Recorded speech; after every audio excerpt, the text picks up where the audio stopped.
کراچی وہ شہر جو کبھی روشنیوں اور علم کا گہوارہ سمجھا جاتا تھا، آج جس کی مصروف اور شور شرابے سے بھری گلیوں میں ایک ایسی عمارت اب بھی موجود ہے جو وقت کی دھول میں چھپ گئی ہے۔ یہ ہے خالد دینہ ہال، ایک ایسی جگہ جہاں کبھی علم کے چراغ جلتے تھے، سیاسی تقریریں گونجتی تھیں اور ادب کا جادو بکھرتا تھا۔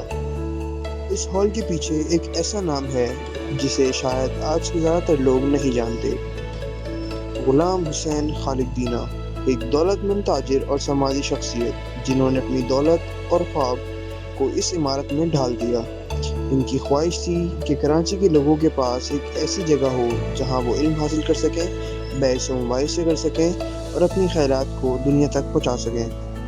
1906 میں تعمیر ہونے والا خالد دینہ ہال نو آبادیاتی دور کے فن تعمیر کی شاندار مثال ہے۔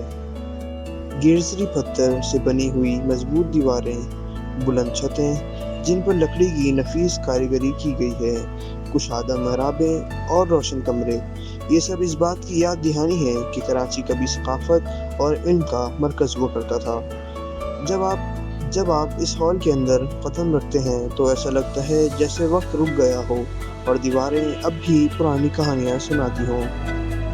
یہ ہال محض ایک لائبریری نہیں تھی، یہ وہ جگہ تھی جہاں بڑے بڑے سیاسی اجلاس منعقد ہوتے تھے، ادبی محفلیں سجتی اور دانشوروں کی گفتگو سے ماحول روشن ہو جاتا تھا۔ یہاں ایسے رہنما اور ادیب آئے جنہوں نے کراچی کے مستقبل کو شکل دی۔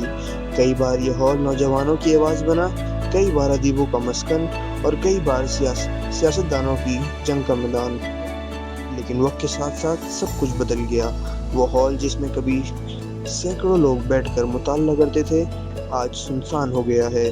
کتابیں گرد میں ڈوب گئی ہیں، دیواروں پر دراڑیں پڑ گئی ہیں اور فرش پر ویرانی کے سائے ہیں۔